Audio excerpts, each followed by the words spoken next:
Cruise control, rain sensing wiper, auto headlamp, TPMS जैसे feature आते हैं। ये एक ऐसी कंपनी है जिसको उसको प्रोडक्ट नहीं उसका सर्विस सेंटर बदनाम कर रहा है। अगर आपको टाटा की ये गाड़ी पसंद आ रही है तो आप जा सकते हो, लेकिन गुड मॉर्निंग, हम अभी खड़े हैं अपने फार्म हाउस पे टू एक्सप्लोर दिस टाटा की टिगोर। इस गाड़ी को लिए हुए अपने को 3 साल हो गए। 3 साल में मेरा क्या एक्सपीरियंस रहा, ये गाड़ी आपने खरीदनी चाहिए या नहीं, क्या ड्रॉबैक्स है, क्या प्लस पॉइंट है, इस वीडियो में ये डिस्कस करेंगे, ताकि आप में से कोई अगर ये गाड़ी परचेस करना चाहता है तो उसके लिए ये थोड़ा एक बेनिफिशियल हो जाएगा वीडियो।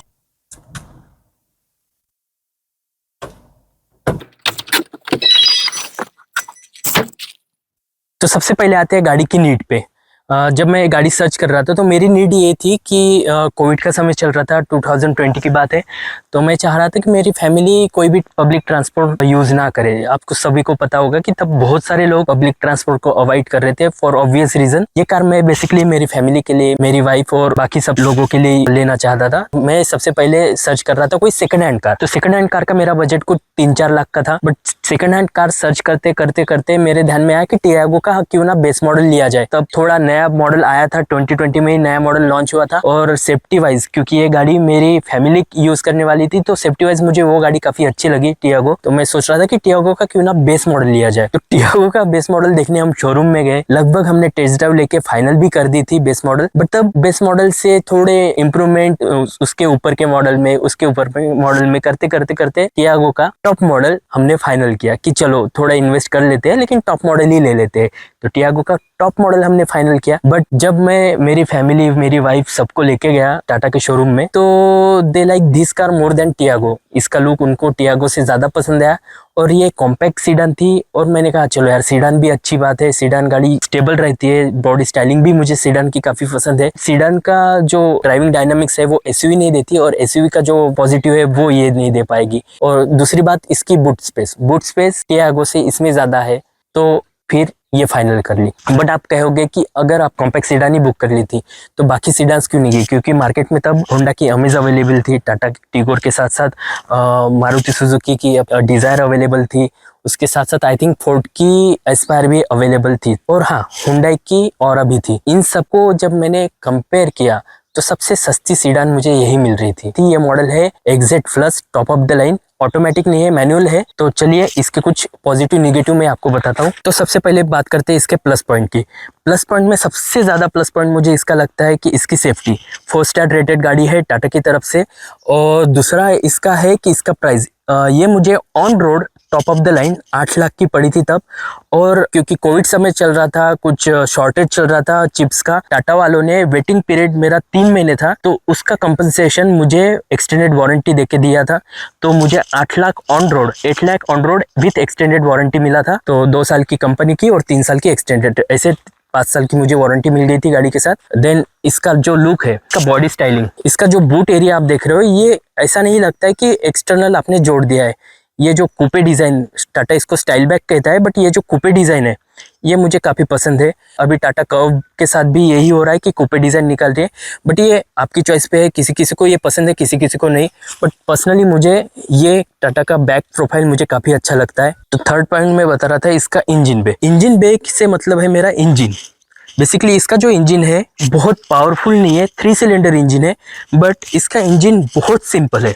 बहुत सिंपल इंजन मुझे चाहिए था। मुझे बहुत complicated engine, turbo engine and ये एंड वो बिल्कुल नहीं चाहिए था, क्योंकि ये कार मेरी डेली ड्राइवर रहेगी, फैमिली के लिए रहेगी, सिटी ड्राइवर मोस्टली रहेगी। तो मुझे चाहिए था जितना सिंपल रहे उतना अच्छा है, क्योंकि मेंटेनेंस उतना कम रहेगा। वैसे कि आप जानते हो कि टाटा की जो टिगोर है ये पेट्रोल इंजन के साथ, इलेक्ट्रिक इंजन के साथ, CNG के साथ और कभी डीजल इंजन के साथ भी आती थी। तो अभी बहुत सारी गाड़ियाँ ऐसे आएंगी, बट जो पहली गाड़ी बनती है ये गाड़ी वो है। उसके बाद ये एक टर्बो चार्जर के साथ भी आती थी, JTP नाम से, परफॉर्मेंस ओरिएंटेड इंजन था उसका। JM मोटर के साथ मर्ज करके टाटा में JTP नाम से वो निकाला था, वेरिएंट निकाला था टर्बो इंजन के साथ। बहुत प्यारा उसका इंजन था। दूसरा अगर प्लस पॉइंट की बात की जाए तो मुझे इसका बूट लगता है। लुक तो चलो पर्सनल चीज़ है, किसी को पसंद है किसी को नहीं, बट इसका जो बूट्स है वो देखने से नहीं लगता कि इसका बूट इतना बड़ा होगा, बट बूट काफ़ी बड़ा है इसका। और मेन बात ये हिंजेस, ये बहुत यूनिक चीज़ दी है टाटा ने। बाकी सीडान्स के आप बूट्स देखो तो वहाँ पे एक मैकेनिज्म होता है, वो बूट स्पेस में चला जाता है और आपकी बूट स्पेस खा लेता है। बट यहाँ ऐसा नहीं है, यहाँ पे इन्होंने हाइड्रोलिक स्ट्रट दिए है, तो जिस वजह से ये आपके बूट स्पेस में एंटर नहीं करता और यहाँ तक आप प्रॉपर यहाँ तक अपने बूट स्पेस यूटिलाइज कर सकते हो। वैसे 420 के करीब इसका बूट स्पेस है, पर स्पेयर व्हील इसके नीचे ही दिया है, इट्स नॉट अलॉय। उसके बाद बात करते हैं इंटीरियर की। इंटीरियर में सबसे ज़्यादा मुझे पसंद आता है इसका म्यूज़िक सिस्टम। हारमन का म्यूज़िक सिस्टम आता है विथ 4 स्पीकर एंड 4 ट्विटर, तो इसकी म्यूज़िक क्वालिटी बहुत प्यारी है। मतलब इसके ऊपर के 2 सेगमेंट की कार ले लीजिए, उनके साथ कंपीट करता है इसका म्यूज़िक सिस्टम। बहुत प्यारा म्यूज़िक सिस्टम है। वो पहले लैग करता था, बट उसके बाद एक सॉफ्टवेयर अपडेट आया था, उसके बाद इसने कभी लैग नहीं किया। तीसरी चीज़ मैं बताना चाहूँगा इसके बारे में जो पॉजिटिव मुझे लगती है, हेलो डीडी पाई। तो ये इसका स्टेयरिंग इलेक्ट्रॉनिक होने की वजह से बहुत ज़्यादा लाइट है। मतलब लिटरली आप एक उंगली से इसको मूव कर सकते हो। तो ये आपको हेल्प कहाँ करता है, अगर आप सिटी ड्राइव कर रहे हो गाड़ी, सिटी ड्राइव में ये स्टेयरिंग बहुत ज़्यादा आपको यूज़फुल जाता है। ड्राइविंग डायनामिक्स इस गाड़ी के बहुत अच्छे हैं। सिटी में स्टीयरिंग अच्छे से मैन्यूवर हो जाता है। ग्राउंड क्लियरेंस भी इसका 170 के करीब है। उसके बाद इसका क्लच बहुत लाइट है, मतलब गियर शिफ्टिंग में गियर बहुत अच्छे से लग जाते हैं। और हाँ, ये टाटा की कार है बट फिर भी गियर वाइब्रेशन नहीं है इसमें। और प्लस पॉइंट में आती है इसकी फ्यूल इफिशिएंसी। मुझे सिटी में कुछ 17-18 के करीब और हाईवे पे 25 के करीब भी मैंने निकाला है, लेकिन लाइट फूट से, माइंड यू, लाइट फूट से 25 के करीब फ्यूल इफिशिएंसी दिखाती है MID पे।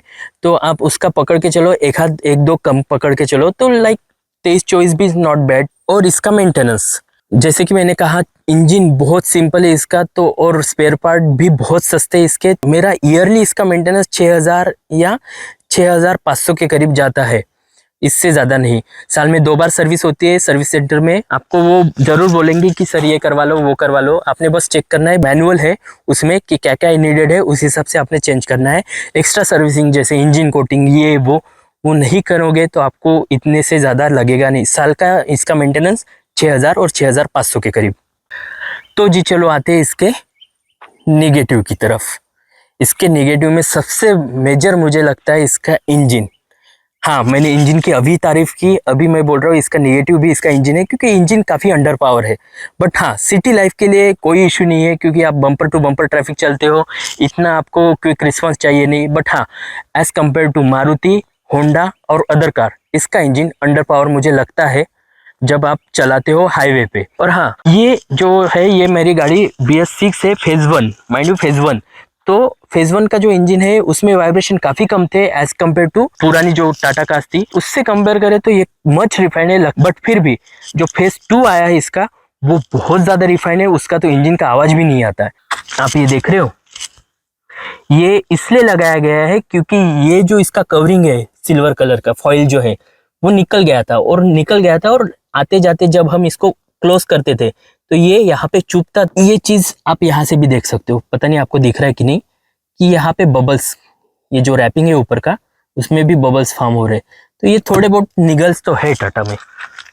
प्लास्टिक क्वालिटी, ऑफ कोर्स गाड़ी गड्ढे से जाती है, उतना आवाज़ नहीं आता, बट ये जो डैशबोर्ड है ये पटर हल्का फुल्का होता है। और ये कंसर्न मुझे बहुत लगता है जब आप ड्राइव करते हो, गाड़ी ड्राइव करते हो, समर डेज होते हैं, तो इसका एसी बहुत चिल करता है, बहुत अच्छा एसी है, एसी में कोई इशू नहीं है। बट प्रॉब्लम कहाँ है, एसी वेंट में। ये एसी वेंट शट डाउन नहीं होते, बंद नहीं होते एसी वेंट। ये आइदर इस साइड में मुड़ेंगे, इस साइड में मुड़ेंगे, ऊपर होंगे, डाउन होंगे, बंद नहीं होते। तो ये प्रॉब्लम कहाँ जाता है, जब आप ड्राइव करते हो तो ये कंटिन्यू आपके हाथ पे हवा देता है और हाथ इतना चिल्ड हो जाता है कि इसको बंद करने के लिए नीचे करो तो पैर को हवा, ऊपर करो तो हाथ को हवा। ये थोड़ा करना चाहिए इसको कि एटलीस्ट ये कम ज्यादा हो, बंद हो या ऐसा कुछ हो। जैसे ये सेंटर के हैं, ये कंप्लीटली बंद हो जाते हैं, बट ये दोनों साइड के बंद नहीं होते। ये गाड़ी की पासिंग 4+1 है, बट ये 3 लोगों के लायक मुझे लगता नहीं लॉन्ग ड्राइव पे। हाँ, आप 4 एडल्ट और 1 बच्चा लेके जा सकते हो, और 5 एडल्ट एक शॉर्ट ट्रिप के लिए इज ओके, बट 5 लोग इसमें बैठ के लॉन्ग ट्रिप नहीं कर पाओगे। उसके बाद ये डोर पॉकेट देखिए, इसमें 1 लीटर की बोतल इजीली आ जाएगी, बट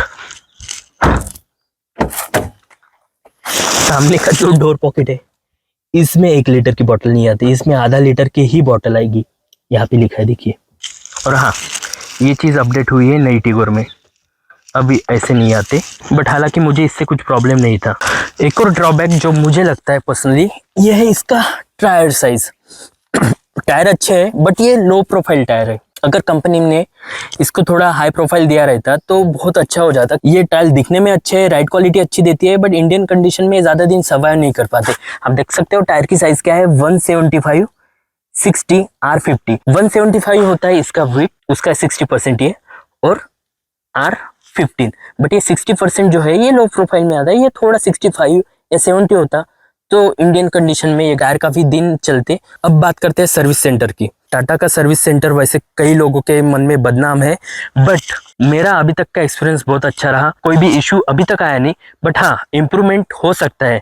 जब मैं इसको महिंद्रा, मेरी जो एक्सयूवी है उसके सर्विस सेंटर से कंपेयर करता हूँ तो टाटा का कहीं ना कहीं मुझे लगता है कि थोड़ा इम्प्रूव हो सकता है, थोड़ा प्रोफेशनलिज्म और आ सकता है, बट बाकी तो वेल एंड गुड। और हाँ, अब मेन बात, अपनी ये गाड़ी खरीदनी चाहिए नहीं। गाड़ी में कोई इशू नहीं है, गाड़ी बहुत अच्छी है। अगर आपको टाटा की ये गाड़ी पसंद आ रही है तो आप जा सकते हो, लेकिन सबसे पहले आपने क्या करना है, अगर आपको टाटा की कोई भी गाड़ी लेनी है तो मेक श्योर कीजिए कि सबसे पहले आप वहाँ का जो सर्विस सेंटर है उसके बारे में जान ले। तो ये एक ऐसी कंपनी है जिसको उसको प्रोडक्ट नहीं, उसका सर्विस सेंटर बदनाम कर रहा है। तो मेक श्योर कि आपकी सिटी में जो भी सर्विस सेंटर है वो अच्छा है। दूसरी बात, अगर आप नई टिगोर लेना चाहते हो, इसके ऑप्शन में आपको कई सारे और भी ऑप्शन है, लेकिन अभी भी करंटली भी कोई अगर आप कॉम्पैक्ट सीडान लेते हो तो सबसे सस्ती अभी भी टाटा टिगोर ही है। और I guess 4 star rated safety के साथ ये है, और होंडा की शायद अमेज भी है। और अभी जो नई टिगोर आ रही है उसमें आपको cruise control, rain sensing wiper, auto headlamp, TPMS जैसे फीचर आते हैं, बाय डिफॉल्ट आते हैं। और मैं चाहता हूँ कि हर कंपनी TPMS और डैश कैम जैसे फीचर बाय डिफॉल्ट दे। तो शायद इसका नया अपडेट जल्दी ही टाटा लॉन्च करेगा, क्योंकि रिसेंटली टाटा की किसी हायर अथॉरिटी का एक स्टेटमेंट था, हम टाटा की हर लाइनअप को 5 स्टार सेफ्टी रेटिंग देना चाहते हैं। तो 5 स्टार सेफ्टी रेटिंग के लिए 6 एयरबैग्स मैंडेटरी होंगे। तो जल्दी से जल्दी इसका अपडेट आएगा जिसमें 6 एयरबैग होंगे, टिगोर और टियागो दोनों का आएगा। तो हो सकता है तब आपके प्राइस और बढ़ जाए।